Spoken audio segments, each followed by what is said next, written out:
Hi, I'm CJ and this is my RC channel. In this series of videos, I'm going to be unboxing, running, modifying, rerunning, testing, bashing the heck out of, and generally having fun with this truck. This is a 1/10 scale ARRMA GRANITE 4x4 ready to run basher truck. And it is, well, it's very hardcore basher. It's very strong. It's a modular design. It's easy to take apart. It's easy to modify, easy to repair. It's made to be taken apart quickly, change parts out, fix things, and it's got some nice mods available for it too. So I'm going to start by running it right out of the box without any changes other than going to the high level battery. It can run on a 2S or on a 3S. I'm going straight to the 3S. I've really taken to using the Spektrum Smart batteries. They can be a little more expensive, but I find them to be reliable. I really like that you can program them to automatically discharge. I hate it when I charge up a bunch of packs and then I don't get to run for some reason. You know, the weather turns bad, pours rain, and then I've got to discharge the batteries, which can be really time consuming. Whereas if you set them to automatically discharge after 72 hours, they'll do it all by themselves. You don't have to worry about them. You don't have to worry about them swelling up you know, bursting on you, having a fire at your house. And if you check out my videos on, or video on lipos a couple years back, a house not too far from where I live burnt down. Very expensive. It was a multi-million-dollar home.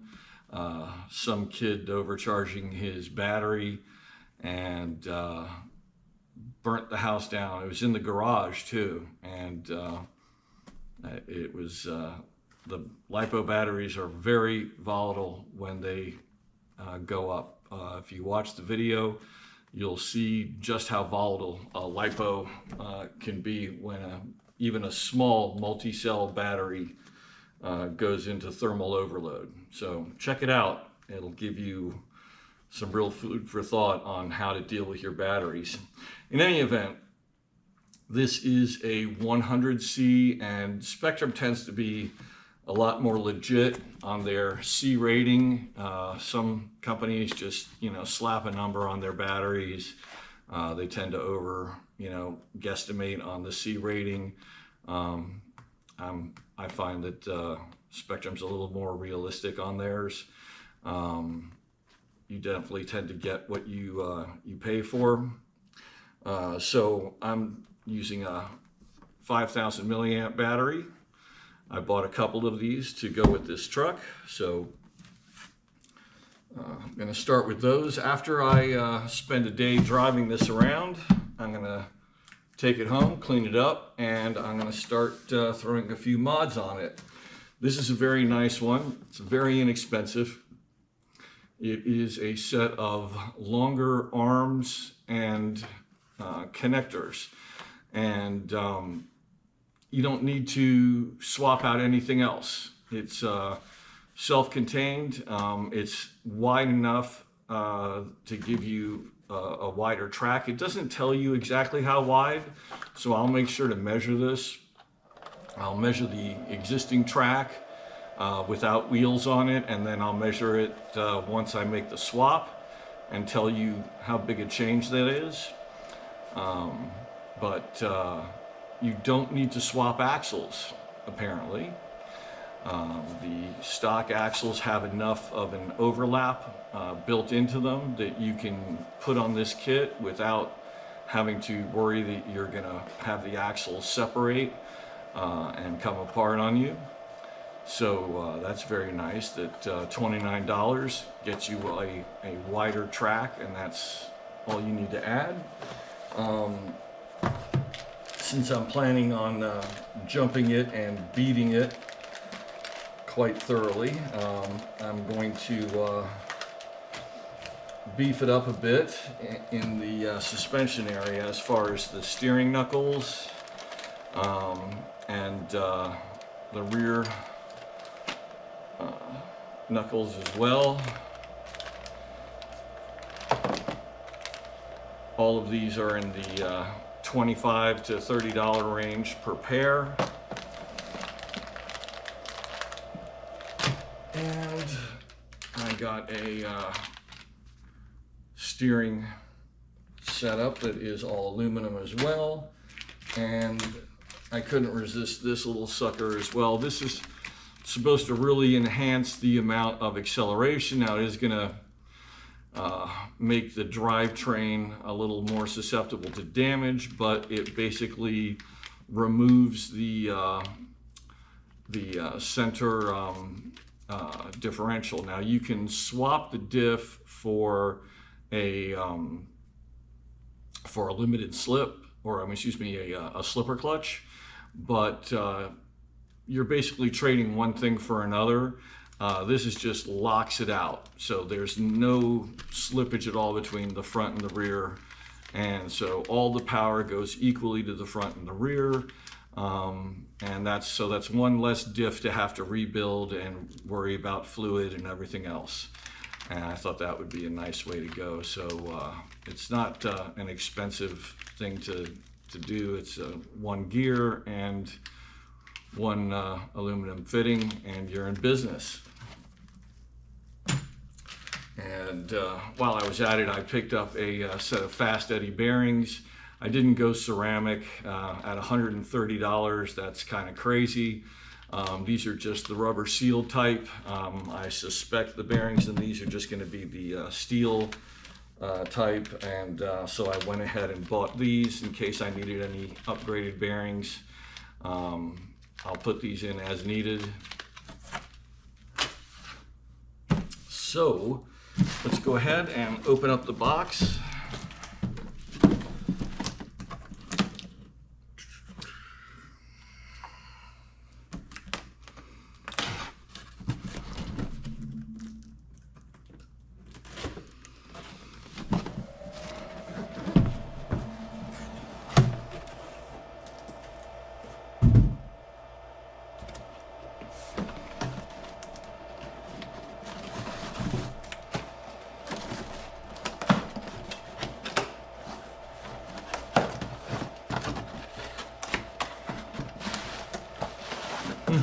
It almost looks kind of small. I've been unboxing all these large-scale trucks recently, and a 10th scale truck almost looks small now. So we just got a couple of binding plugs.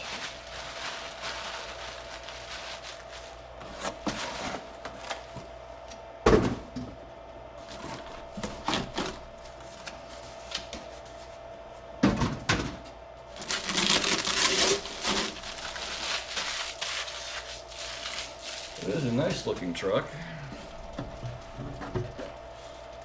I mean, it looks really solid. You got all these side panels here. It's beefy, to say the least.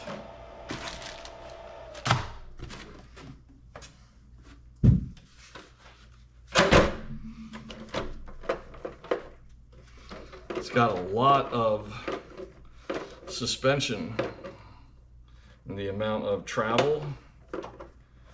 It's got a nice little wheelie bar in the back, help keep it from tipping over. Let's go ahead and pop the body.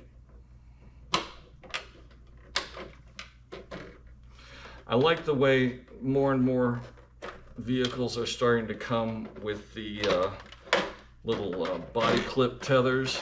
Hate losing those body clips out in the field.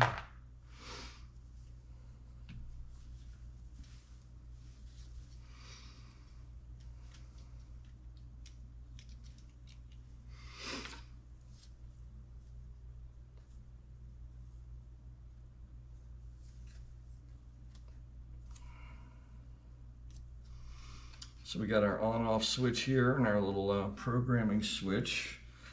Here is our steering servo. It's mounted upside down, so our linkages are down below here. I'm assuming our receiver is in this box here underneath our ESC. They even gave us a fan on top of our heat sink for our motor. I guess they're assuming that we are going to be beating on this thing pretty hard. They do some nice honeycombing here in the plastic to strengthen up this chassis pan without adding too much weight. These A-arms are really thick plastic, really solid. Linkages are really big for being 10th scale. Nice shocks. Nothing is leaking, which is not what you get with the kind of cars that you order from China. Gotten a lot of those in the past and they were junk.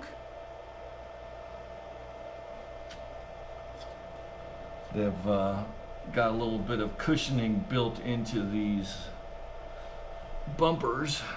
Bumpers are designed to have a little bit of motion to them, and then there's a little bit of a loop there in the plastic to give you a bit of a spring action or cushion. So if you wham it into something, which will undoubtedly happen, either hitting something head on or diving into the ground,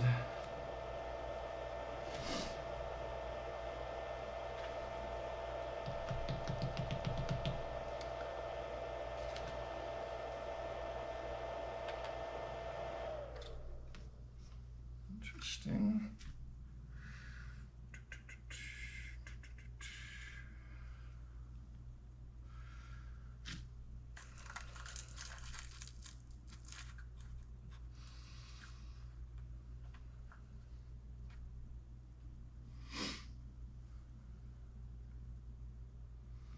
This thing looks like it's going to be really easy to take apart and work on.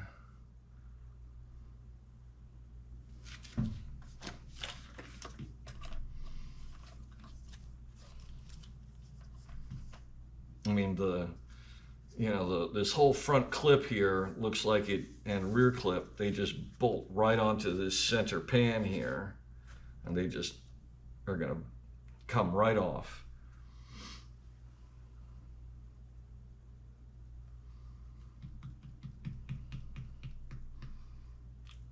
I like it. Everything is very clean. I mean, they even give you little arrows to tell you which direction things go when you put them back together, if you take it all apart. And they put those top and bottom.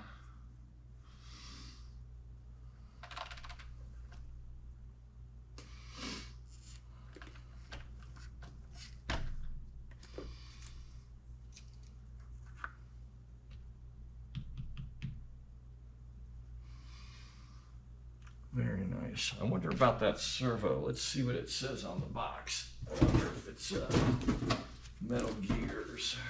Let's see what they got to say.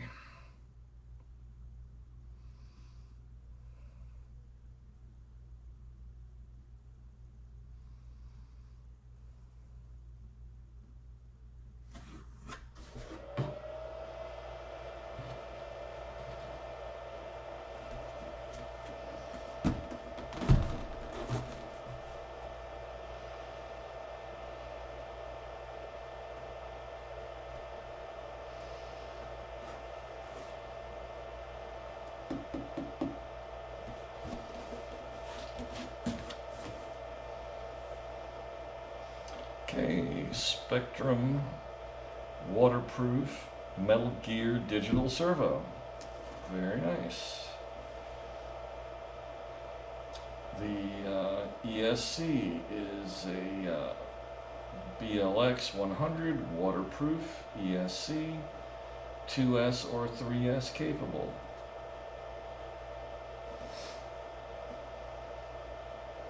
Motor is a 32 kV brushless.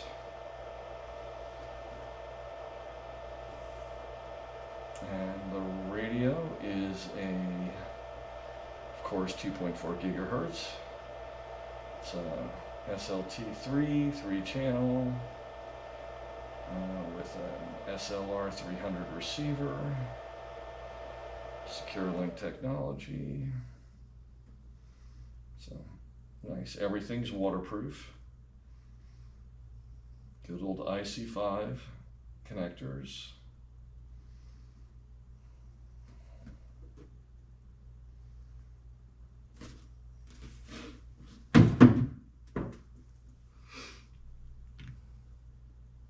Great.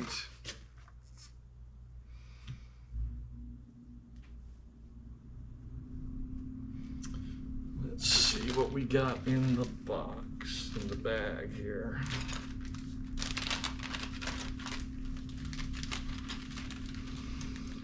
Okay, we've got some good old-fashioned clips to adjust our springs. No adjusters. There are some on here already, and there's more in the bag, so if we want to tighten up the springs a little bit, we can do so. We've got kind of a plastic multi-tool here and some little Allen wrenches. As I recall, there is an upgraded shock set available. These are all plastic caps and whatnot, but for what this is going to be used for, they're probably okay. Certainly good enough for starting out. It does seem to have a lot of camber, especially on this wheel. I would think I'm going to do a little adjustment, just kind of check it out before I drive it.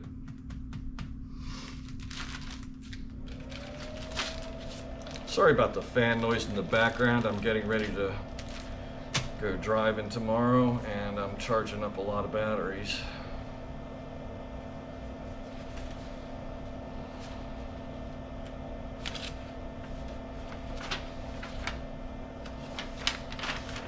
Comes with a nice exploded diagram with part numbers.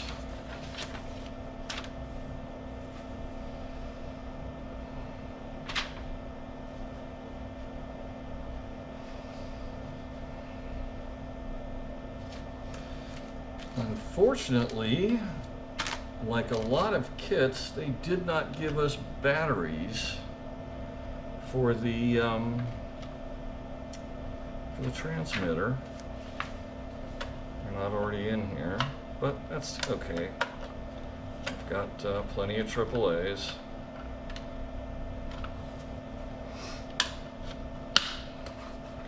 And like I do on all my ready-to-runs, I highly recommend this. I'm going to be doing it on this one here in just a couple minutes. I take a silver Sharpie and I write the name of the vehicle on it, and I usually write the batteries, like 6S, so I know what batteries I need to bring with, and I know what vehicle this particular radio goes to, because I mean, I've got so many of the same types of radios. I mean, you look at these, it's the same radio. It's exactly the same radio. So unless I, put one down, I could go out and bring the wrong radio for the other car, and then I'm stuck with, a radio and a car that don't go together. So it's definitely a good thing to do. I've it saved me more than once. And if you have, you know, more than 3 or 4 cars, 5 or 6 cars, having the names on the radio is really nice. Well, I hope you learned a thing or two about the Granite. It's definitely a great entry-level car. If I were trying to hook up a friend or my son or something like that, this would be probably a good go-to for a beginner. It's solid, it's sturdy, it looks like it's going to be really fast, really fun. It's something they could grow into. There's lots of mods out for it that they could you know, expand, and it's got all this nice extra material here that the body goes right around. So, you know, mud isn't gonna get in as easy. You could even take a little electrical tape before you go drive and tape that edge of the body against the plastic and really protect the radio gear and whatnot to keep you know, dust and whatnot from getting into the radio area. You know, it's really solid. It's going to take a lot of abuse, and when someone is new to the hobby, they're going to run into things. They're going to hit curbs. They're going to you know, they're going to go out and drive their car in less than appropriate areas like the street out front and run into curbs, run into the wheel of a parked car, stuff like that. So you know, this is a great candidate for that that person that's new to the hobby. So I definitely recommend it. Or if you are, you know, well into the hobby like I am, and you want something that you're going to go out and bash with a bunch of guys that just go out to a field and set up a few ramps, and they just want to huck the cars around and see what kind of air they can get, which is exactly what I'm going to be doing tomorrow. Getting together with some friends, and we're just going to, you know, beat the cars up and have a great time. So, you know, not really worried about damage and whatnot. So it's for the money, it's a great way to get in. In fact, I got this during a sale. It was like $200 off, and that sale price got me all the extra upgrades and started into the battery cost. So, you know, look for deals like that. It's a great way to get yourself a nice little rig. Go have fun with. Well, thanks for watching. I hope you guys click like. Please subscribe to the channel. It really helps me. I make almost no money on this channel, so, you know, please help me out, guys. I can use the likes. So, thanks again.